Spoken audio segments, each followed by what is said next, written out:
Muy buenas noches, es un placer saludarles en este miércoles 19 de junio del año 2025. Bienvenidos a su programa de análisis político Contrapunto. Y me da gusto saludar en esta noche al maestro Daniel Méndez Vivanco. Maestro, ¿cómo estamos? Muy buena noche. Mi querido Marco, me da mucho gusto volverte a saludar. Una noche lluviosa, espero que nuestro público se esté cuidando de estas inclemencias del tiempo, vaya cambios que hay en el clima, pero con gusto aquí acompañándote y vaya tema. A mí me agrada que me hayas invitado porque, como te comentaba fuera de cámaras y micrófonos, es un tema que lo he venido estudiando desde hace muchos años.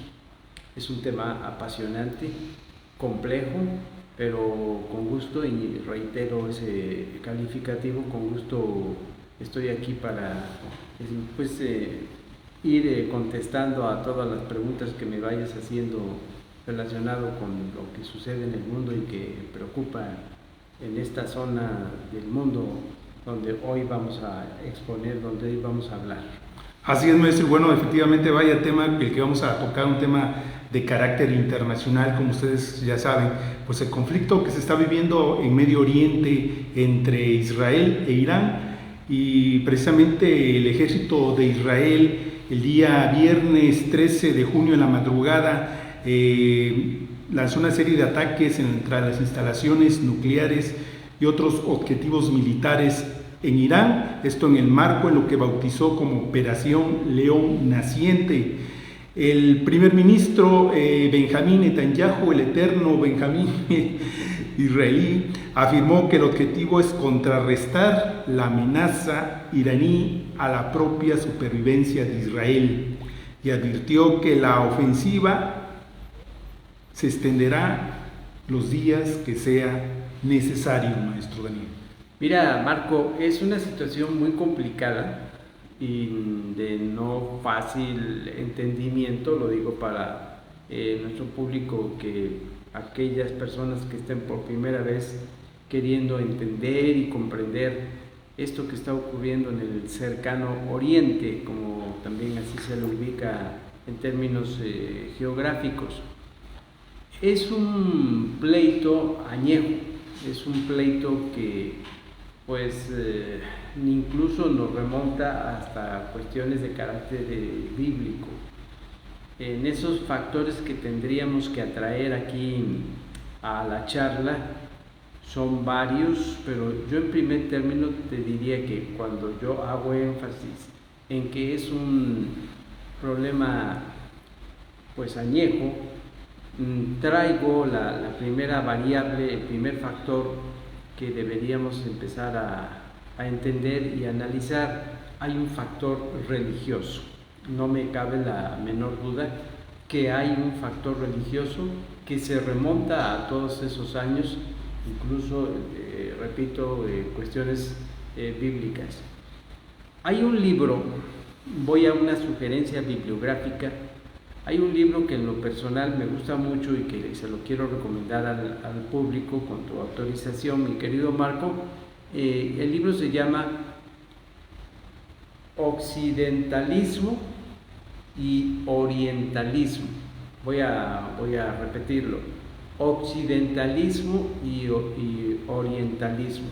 Entonces, este libro va planteando las visiones de vida diferentes que se tienen desde la visión, desde la perspectiva, desde la óptica occidental, la civilización occidental, que es a la que nosotros pertenecemos, y luego entra la visión oriental. En esta visión oriental, pues en primer término se tiene que comprender la zona del cercano oriente, donde está el punto de conflicto, y la otra sería en otros términos más alejados, también no poco o no menor en su importancia, el lejano oriente.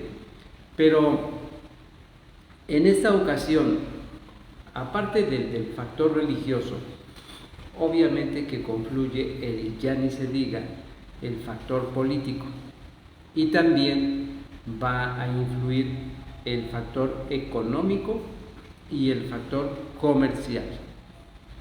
Es preocupante porque en una intervención que está teniendo iniciada ya y que lleva alrededor de año y meses de esa intervención del gobierno de Israel hacia la zona palestina, ahí vaya que sí es complicado eso, pues ahora nos hemos visto en ese sobresalto el mundo de que es el propio gobierno de Israel el que, como bien lo acabas de decir, la madrugada del viernes pasado hace un viraje para empezar a incursionar, a intervenir en un enemigo que ha tenido, es un enemigo tradicional, es un enemigo que ya se venían buscando sus encuentros para atacarse, porque se habían anunciado, siempre los discursos estaban atacando, y este enfrentamiento del gobierno de Israel con el gobierno teocrático, porque Irán tiene un gobierno de carácter religioso, cuya definición es un gobierno teocrático. ¿Qué estoy diciendo con la palabra teocrático? Vamos a la etimología.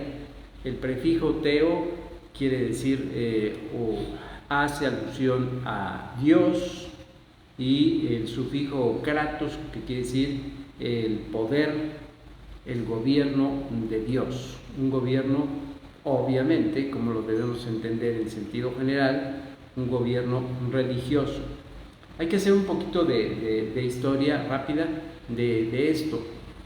El Irán, antes de que llegaran los del movimiento islámico a apoderarse del gobierno en Irán, recordará a nuestro público, sobre todo la gente adulta, que ahí era una monarquía, tenía como forma de gobierno una monarquía. Esa monarquía era encabezada por el Shah de Irán, Mohammad Reza Pahlavi.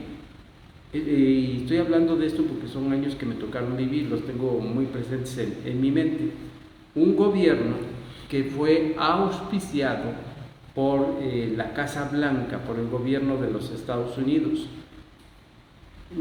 Ahora que he visto en las redes sociales donde dicen qué función cumplió el Shah de Irán en aquellos años para llegar a instaurar un gobierno monárquico, cumplió la misión por parte o con el visto bueno de la Casa Blanca en una zona que siempre ha estado latente el conflicto, como es la zona del Golfo Pérsico. Cumplió la misión el Shah de Irán de tratar de pacificar esa zona, y cumplió con su cometido, pero llegó el momento en que esa estabilidad se fue rompiendo, y aquí va mi punto de vista, como yo lo he sacado en aspectos de conclusión. El gobierno del Shah de Irán fue traicionado, así lo digo, fue traicionado por el gobierno de los Estados Unidos, siendo que era su principal aliado. ¿Y cuál ha sido? Vendría la pregunta que podría hacer nuestro auditorio. ¿Cuál ha sido o por qué Estados Unidos tiene que ver, si Estados Unidos pertenece a ese occidente, culturalmente hablando, por qué está en una situación injerencista en aquella zona de conflicto? Bueno, porque Estados Unidos es la potencia mundial, sigue siendo la potencia mundial, y Estados Unidos siempre ha tenido, más que amistades, ha tenido intereses. Más que aliados, los aliados y las amistades en países, en formas de gobierno que han estado con la Unión Americana, son condicionados a los intereses que tiene el gobierno de los Estados Unidos. Y entonces tomaron la decisión de que ya no era necesario que el gobierno del Shah de Irán, que encabezaba el Shah de Irán, continuara ahí, y desde París, Francia, en aquellos momentos la revolución islámica, encabezada por un líder, allá les llaman ayatolás, el ayatolá Ruhollah Khomeini, desde París pues encabezaba esa resistencia y esa oposición. Y quieras o no, recuerdo muy bien esos años, el gobierno de Estados Unidos fue permitiendo, fue fortaleciendo la revolución islámica para que presionara, incluso hasta con armas sucedió eso, y se fuera debilitando hasta derrocar al Shah de Irán. Y como ya sabemos, a través de esa historia, pues se instaló el régimen islámico. Muere el ayatolá Khomeini, y ahora en estos tiempos actuales en que está latente este conflicto, hay otro líder espiritual, así lo debemos entender, el ayatolá Khamenei, se escribe Khamenei. Y ¿qué es lo que está sucediendo entonces con ese breve repaso de la historia que les estoy haciendo para ubicar el contexto sociohistórico? ¿Por qué hay esta situación de que Israel voltea hacia lo que es esta zona del Irán? Porque estamos ante una política, creo que ahí ya empieza la clave de ir respondiendo.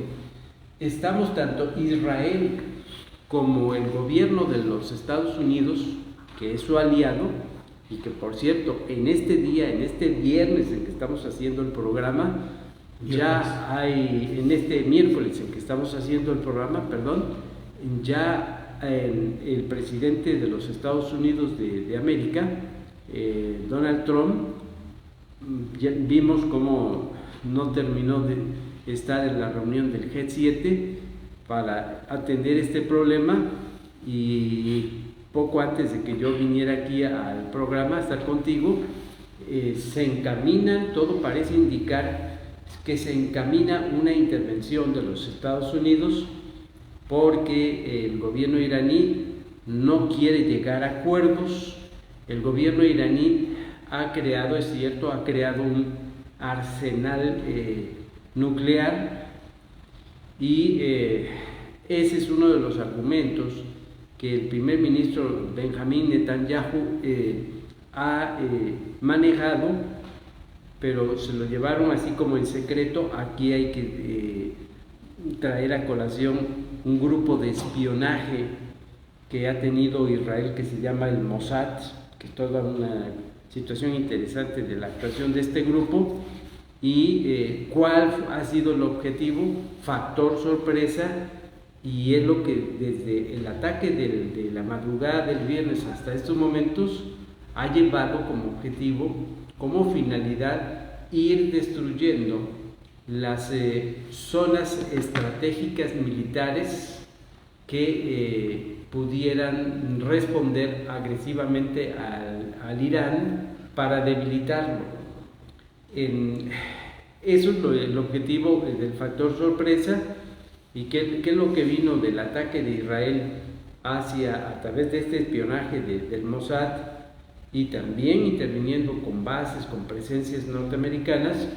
Pues ha debilitado, lo primero que hizo fue debilitar la base antiaérea,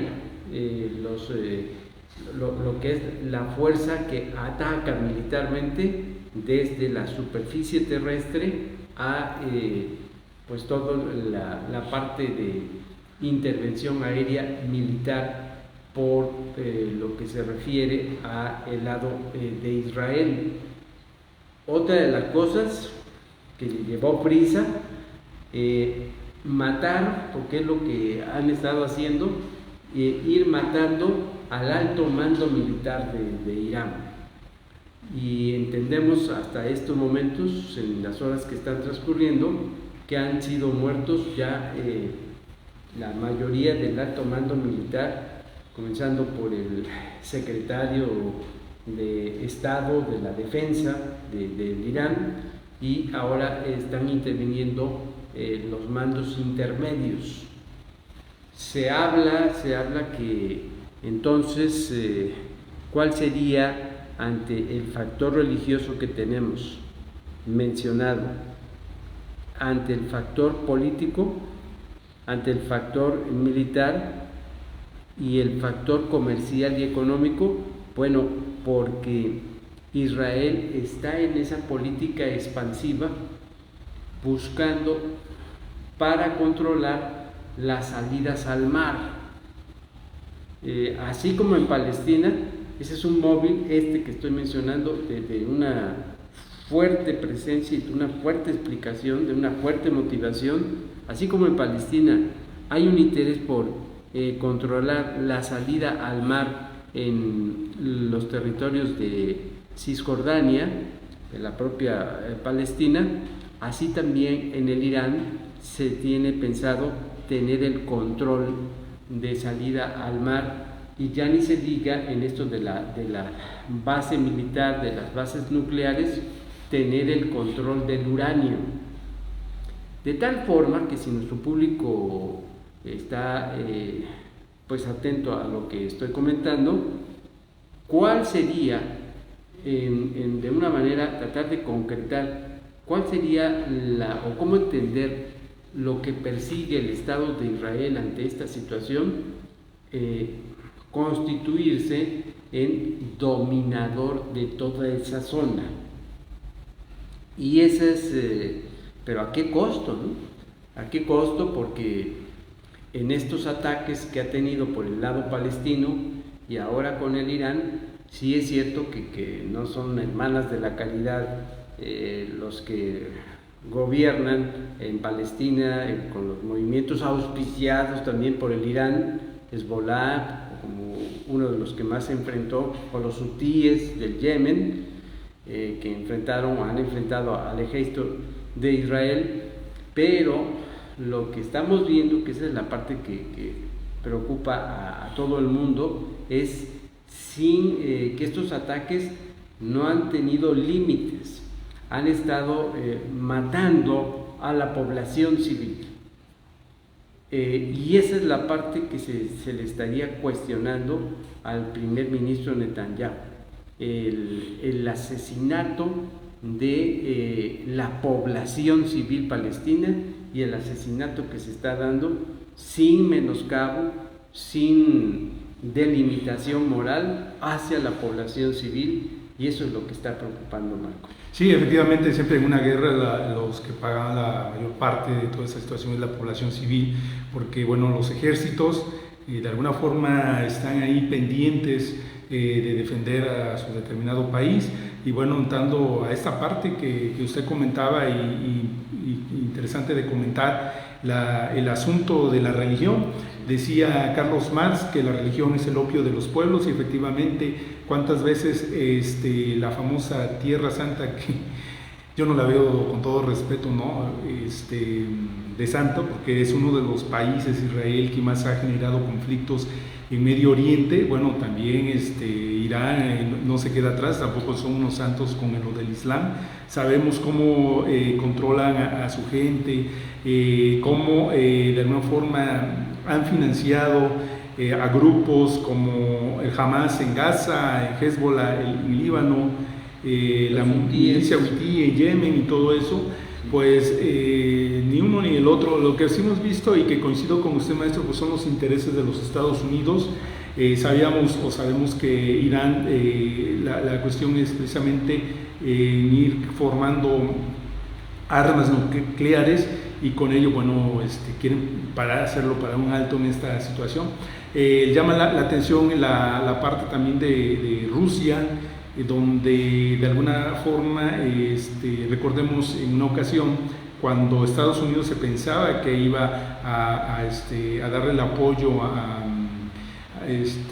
Ucrania, con el país con que estaba en conflicto, pues no, Estados Unidos hasta lo hizo, puso en vergüenza, ¿no?, al presidente de Ucrania, Donald Trump. Volodymyr Zelensky.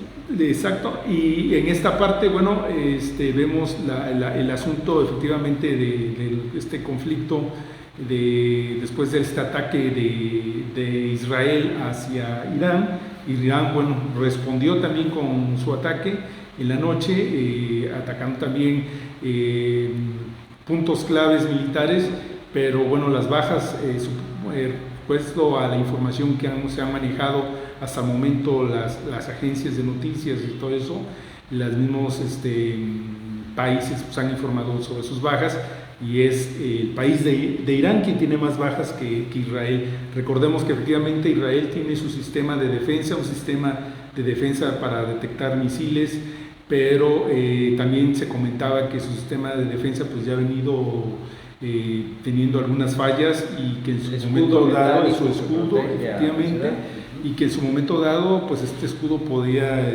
romperse en cualquier momento.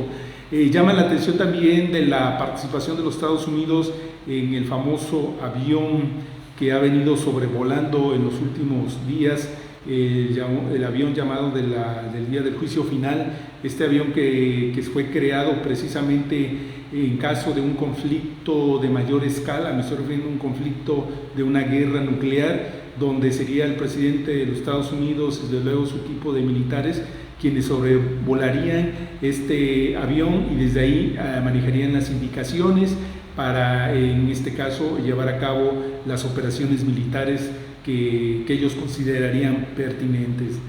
Una situación que hemos visto lamentable en todos estos aspectos. Estados Unidos hasta el momento no ha intervenido militarmente, pero las voces cada vez son más fuertes de que en cualquier momento se podría hacer alguna intervención militar los Estados Unidos. Y en esta parte también, bueno, se tiene conocimiento de la cuestión de lo que usted comentaba, y efectivamente de a veces de las traiciones de los Estados Unidos, ¿no? También recordemos la famosa guerra del Golfo Pérsico que fue con Irak, y allí, bueno, el llamado líder de Irak en esa guerra del Golfo Pérsico, que fue formado precisamente en los Estados Unidos, Osama Bin Laden, y que posteriormente también fuera traicionado por los Estados Unidos. En Afganistán, él era el líder pues, que encabezaba la disidencia, la oposición, Osama Bin Laden en Afganistán en aquella ocasión. Y pues estoy recordando, ya que citas ese momento interesante también, de que eran aliados, que Osama Bin Laden, y en esos momentos el presidente de la Unión Americana era George Bush, hijo, pues eran compadres, entiendo que eran compadres y eran socios en las empresas petroleras, ¿no? Pero empiezan los pleitos por los juegos de intereses, y ya sabemos lo que sucedió con el ataque a las Torres Gemelas en Nueva York, y que eso se manejó como un argumento para justificar la intervención de los Estados Unidos en la lucha contra pues el liderazgo de Osama Bin Laden.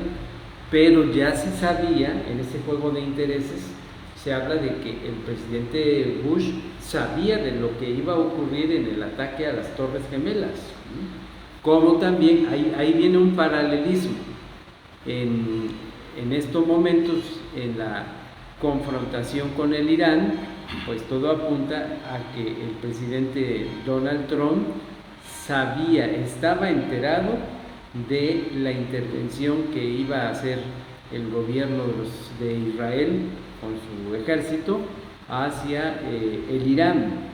Entonces, ¿qué es lo que vemos aquí, Marco, y amigas y amigos del auditorio? Estamos viendo que lo que preocupa es la onda expansiva que puede tener esta situación, porque hay aliados, hay amistades de los países con el Irán y obviamente con Israel y con Estados Unidos. Por ejemplo, para defender la postura de mi análisis, el Pakistán ha dicho que está dispuesto ya a participar del lado de Irán. El presidente Erdogan de Turquía ha estado mediando para que se pueda detener este conflicto bélico y bueno, pues Rusia ha sido un aliado de Irán. Se habla de que hasta hoy viernes, iban aviones rusos encaminados a Irán, pero al entrar en esa zona colocaron una especie de silenciador en sus motores para no ser detectados por las ondas de comunicación, pero el hecho es de que ha habido simpatías de Rusia con el Irán. China también ha expresado su malestar por esto que está ocurriendo. Entonces,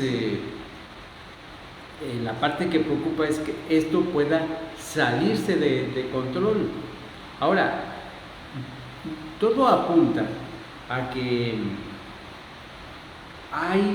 veo yo como un interés del gobierno de los Estados Unidos a colocar muy probablemente a una forma de gobierno que pudiera ser monárquica, como en aquella ocasión del Shah de Irán. Esa es una hipótesis que yo estoy observando, porque hemos visto las declaraciones del hijo del Shah de Irán, Reza Khan Pahlavi, que por cierto vive en la Unión Americana, pues asestando con sus pronunciamientos fuertes golpes verbales a el gobierno de los ayatolás, el gobierno islámico, y eso pues dejaría traslucir la colocación muy probable de una monarquía como en aquel tiempo del Shah de Irán, pero aliada a los Estados Unidos y aliada a Israel,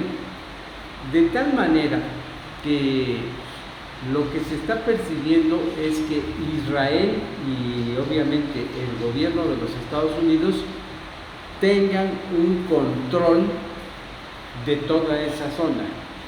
Y cuando haces mención de las armas nucleares, aquí es un juicio que se podría caer fácilmente, porque resulta que hacen ellos una oposición y un señalamiento de que hay que desbaratar todo el armamento nuclear que tienen a su favor creado el gobierno de Irán, pero también hay otros países que no han sido molestados y que sabemos perfectamente que tienen armas nucleares. La India, estoy pensando en la India, donde es un aliado fuerte de los Estados Unidos, y por qué no mencionar al mismo Israel, ¿no? ¿Quién sabe cómo le iría a Israel si no tuviera el apoyo de los Estados Unidos? En esas sugerencias bibliográficas que me gusta hacer, hay un libro que data de pues allá de los años 50, en el que nos permite ver ya cómo hay una fuerte tendencia los gobiernos que ha tenido Israel para dominar. Es un libro que se llama Los Protocolos de los Sabios de Sion. Mucho se ha discutido de ese libro. Precisamente se habla del sionismo, ¿no? Del sionismo, sí, ibas a hablar. Del sionismo, en el que el sionismo es un movimiento internacional. Ahora, lo interesante aquí viene cómo son las estrategias políticas. El primer ministro Benjamín Netanyahu, hasta antes de esta intervención en el Irán, estaba ya sufriendo presiones de la población civil que no apoya al gobierno de Netanyahu en su ataque al territorio palestino junto con sus habitantes. Y hasta las oposiciones del gobierno, como partidos que hay en el gobierno de Israel, habían estado mencionando de ver mecanismos para poder destituirlo, pero inteligentemente y creo yo que con el beneplácito del gobierno de los Estados Unidos, viró el primer ministro Netanyahu a la intervención con Irán, y ahí entonces ha sufrido a su vez un cambio de actitud de la oposición en Israel para ahora apoyar al primer ministro Netanyahu, ¿no? Y él entonces cimentarse en el poder que está teniendo como representante gubernamental. Es un todo así, si lo puedes percibir, si lo puede percibir nuestro público, complejo, Marco. Claro que sí. Y bueno, recordemos a Donald Trump cuando tomó posesión otra vez como presidente de Estados Unidos, decía que le volvería a dar ese liderazgo a los Estados Unidos porque ya lo veía totalmente decaído en varios aspectos, y probablemente sea esta una de las situaciones por la que ahora está mandando a Israel al frente. No nos extrañaría que Estados Unidos mandaría a Israel al frente para crear este conflicto y de ahí, bueno, volver a ser esa potencia que en su momento fue respetada en los Estados Unidos. Fíjate, Marco, que con eso que estás comentando me lleva al tercer aspecto. Efectivamente, Estados Unidos, con la llegada de Donald Trump, quieren recuperar su liderazgo. ¿De qué manera? ¿Cómo van sus estrategias? Establecer un nuevo orden mundial. Vamos hacia un nuevo orden mundial. Hay un documental en las redes sociales que también le recomiendo al público, que se llama, lo pueden ver, dice, el documento se llama así: Israel va a dominar el mundo. Voy a repetir el título: Israel va a dominar el mundo. Véanlo ahí lo van a ver con calma, y va a ampliarse esa explicación de lo que he estado comentando en estos momentos en mi intervención. Y al tener ese dominio en el nuevo orden mundial, la otra estrategia es cómo, de qué manera lograrlo, pues ir debilitando a quienes han sido sus enemigos. Te acordarás, Marco, que cuando ha estado el Partido Republicano en el poder, antes de que llegara Donald Trump, me estoy acordando, por ejemplo, de Ronald Reagan, cuando fue presidente, que inició lo de la Guerra de las Galaxias, se fue estableciendo, y también con George Bush padre y con George Bush hijo, establecieron una lista a la que denominaron países ejes del mal. Bueno, en estos momentos, poco a poco, si han observado, los países ejes del mal han ido combatiéndolos, Israel y los Estados Unidos como aliados, poco a poco los han ido combatiendo y han ido provocando el derrocamiento de sus gobiernos que han sido opositores a las políticas internacionales de la Casa Blanca y del gobierno de Israel. Por ejemplo, el caso de Osama Bin Laden en Afganistán. Estoy pensando en el Irak. Ahí estaba Saddam Hussein, y Saddam Hussein también lo habían colocado el gobierno de los Estados Unidos para equilibrar ahí, tener ese control, no dejar ir ese control, y al final lo traicionaron. Otro de los países que formaba parte del eje del mal, Siria, con Bashar al-Assad, y recientemente, pues en diciembre, si mi memoria no me falla, lo derrocaron. Ahora está refugiado el expresidente sirio en Rusia, en Moscú, y llevaron al gobierno de Siria a los líderes terroristas opositores. Y entonces dijo Donald Trump: ahora sí me voy a sentar a dialogar con el nuevo presidente, y lo hicieron presidente de Siria al opositor al gobierno de Bashar al-Assad, y dijo, saliendo de esa reunión, Donald Trump: reanudamos las relaciones diplomáticas porque ahora sí están dadas las condiciones óptimas que nosotros queríamos. Entonces han estado atacando a Yemen, y pues ahí podemos ver también en las redes sociales cómo han elevado su protesta Nicolás Maduro, del gobierno de Venezuela, que formó parte de esa lista que hacía denominado la Casa Blanca, los países del eje del mal, Daniel Ortega en Nicaragua, o el actual presidente de Cuba, Díaz-Canel, Miguel Díaz-Canel, y así van por ahí, ¿no? El de Corea del Norte.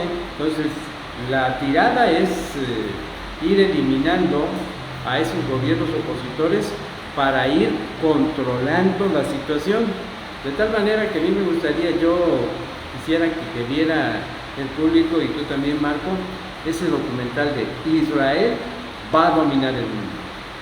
Así es, bueno, es un documental que esperemos un documental basado en argumentos muy importantes, ¿no? De alguna forma, pues sí, los Estados Unidos, que coincido con usted, no tiene amigos, siempre ha tenido intereses, y cuando se termina el interés que hacia un determinado país, pues fácilmente pues, le va a declarar la guerra, como ha sucedido con Irak, con Saddam Hussein, bueno, y con otros países del Oriente y del Medio Oriente.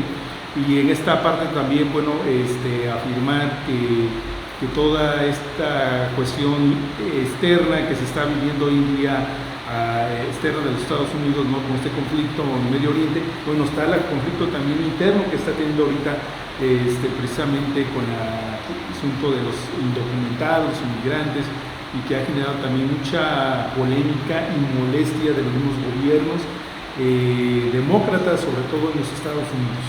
Sí, ahí agregaría yo a lo que estabas comentando, lo que platicábamos de la zona del Golfo Pérsico, también porque hay tanto interés en la zona del Golfo Pérsico, pues porque ahí se encuentran siguen estando yacimientos de petróleo muy importantes, ¿sí?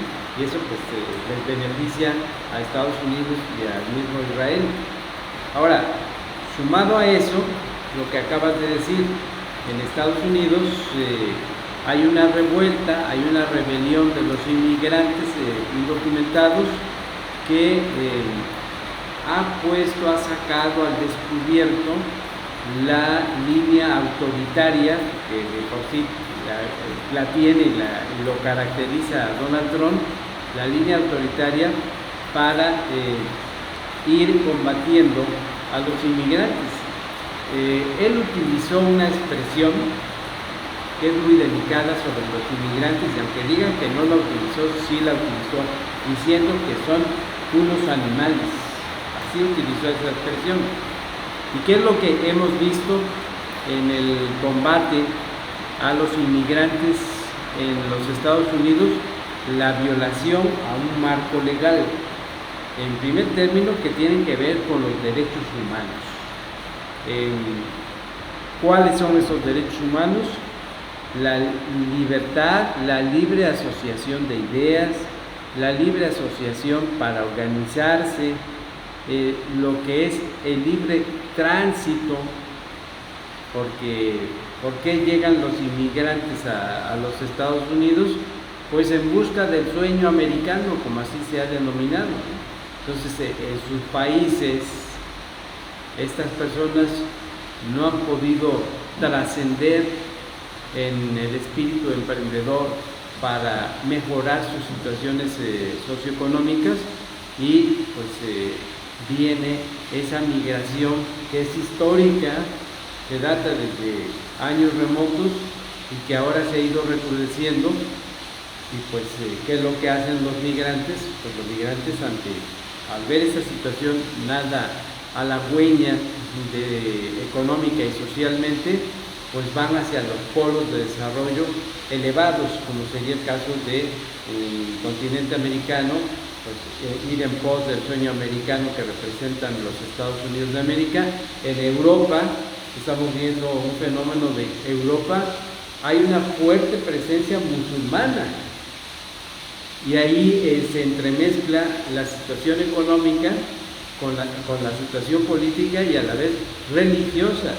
Los musulmanes, de seguir así la situación, pueden llegar a controlar el continente europeo, ¿no? y así sucesivamente. Pero pues existe un derecho internacional que es usado como arma principal tanto de los gobiernos que tratan de defender entre comillas a sus compatriotas, y lo mismo para quienes están padeciendo estas afectaciones. Fíjate, Marco, por ejemplo, ¿qué errores ha cometido Donald Trump? Pues, el primer error es haber mandado a los marines. Y al mandar a los marines para hacer el uso de la fuerza, comete ese grave error, y aquí viene la valoración, la importancia de tener un poder judicial autónomo, un juez. Se movieron los abogados de los líderes sindicales que protegen a los inmigrantes, porque también Donald Trump los empezó a atacar y a meter a la cárcel a los líderes sindicales. Y entonces un juez en esta semana que ha transcurrido, los días que han transcurrido, emitió un dictamen de que los marines no podían lanzarse a una función policíaca, porque estaría violando el marco legal constitucional, porque el marco legal constitucional establece, ahí se brinca esa jerarquía del presidente Donald Trump, en el que dice la Constitución y toda su normatividad, que son los gobernadores de la Federación Norteamericana los primeros que, cuando surgen esas manifestaciones, deben mandar a la calle para resguardar el orden a la Guardia Nacional y entrar con sus comisiones gubernamentales a, mediante el diálogo, dirimir sus diferencias y llegar a acuerdos. Eso no lo hizo Donald Trump, lo hizo con un centralismo, como es la característica de él, manejar una política unilateral, centralista, y eso le ha provocado también un clima de tensión muy fuerte que ha costado vidas humanas, porque ya vimos que, fíjate, todas esas acciones violatorias de los derechos humanos hacia un estado como lo es Los Ángeles, la ciudad de Los Ángeles, California, el estado, Los Ángeles, la ciudad de Los Ángeles, que es una ciudad de las más concentradoras de inmigrantes, y hemos visto de manera lamentable pérdidas humanas de congresistas del Partido Demócrata. Efectivamente. Y entonces lo que estamos viendo es que lleva una tendencia a disminuir, a que se vea disminuido el Partido Demócrata. Y aquí entra un factor de política interna. Próximamente van a vivir en los Estados Unidos elecciones intermedias. Va a haber cambios en la Cámara de Senadores. Son alrededor de 37, y luego va a venir la Cámara de Diputados, ¿no? Toda la Cámara de Diputados, y también van a venir cambios en las gubernaturas. Entonces ya varios líderes de inmigrantes y los propios inmigrantes han dicho que ahí pueden manifestar y hacer uso de esa arma para emitir un voto de castigo, pero la finalidad del gobierno de Donald Trump es tener un control absoluto. Ahí no ha parado la cosa. Él ha dicho que puede hacer uso de sus facultades legales, entre comillas también, para modificar la Constitución y él tener acceso a un tercer periodo gubernamental. Entonces, así andan de delicadas las cosas en la política interna de los Estados Unidos de América. Y pues bueno, no nada más Donald Trump dice burradas, también su hijo, ¿no? Eric Trump. Sí. Recordemos en una entrevista que le hace una cadena de Estados Unidos sobre qué pasaría si México lanzara misiles a Estados Unidos, pues diría, pues México se aniquilaría en 4 segundos. Totalmente descabezaríamos, aniquilaríamos, y totalmente declaraciones totalmente fuera de lugar, sabiendo, bueno, que ante todo México siempre ha sido un país pacifista. Es un país pacifista que desde luego también tiene su equipo militar, pero siempre ha sido muy respetuoso con los países vecinos, y sus intervenciones pues solamente ha sido ahorita en las cuestiones de la lucha contra el narcotráfico que se vive hoy en día en nuestro país, y que precisamente ahorita que hablábamos del narcotráfico y la lucha que se vive en nuestro país, una publicación que hace el portal de noticias Periódico Supremo me llamó la atención. Dice, mientras en la guerra, que va 5 días en la guerra entre Irán e Israel, pues apuntan a que Irán lleva 230 muertos, Israel 24, pero en México del 12 al 16 de junio hubo 294 asesinados, mientras que en la guerra 254 muertos. Fíjate, Marco, que con esto que acabas de decir me lleva a esta otra meditación, ¿cuál? De que no se termina uno de explicar por qué esa actitud tan ambivalente, de agresiva y violenta, y además ambivalente, porque de repente dice palabras generosas de la Presidenta de México, y luego cuando está en otro foro la ataca. Hay un doble discurso ahí de él y de su gente, ¿no? Porque acaba de recibir la Presidenta de México, Claudia Sheinbaum, en Palacio Nacional, a Christopher Landau, que fue embajador de Estados Unidos en nuestro país, ahora es subsecretario de Estado, al lado de Marco Rubio, y ahí, al salir de la reunión, Christopher Landau dijo pues que se había dado la reunión en un clima de entendimiento, y de repente empieza a hablar Donald Trump con esas agresiones y con esa violencia. Entonces es cuando dices, bueno, ¿qué está pasando? Por fin hay rispidez o se está dialogando de la mejor manera. Iba yo a decir esto, que en Estados Unidos, cuando se dio la Segunda Guerra Mundial, que tuvo que participar en el año de 1941, pues la mayor parte de la juventud se fue a pelear allá en los frentes de guerra, y es entonces donde el gobierno de los Estados Unidos dio su beneplácito para que la gente inmigrante, sobre todo los mexicanos, fueran allá a los Estados Unidos a pues participar con su fuerza de trabajo, porque la juventud norteamericana estaba registrada en las filas del ejército de allá para participar en los frentes de guerra. Entonces la fuerza de trabajo la necesitaban de nuestros connacionales, y esa es la realidad. Han necesitado a nuestros connacionales.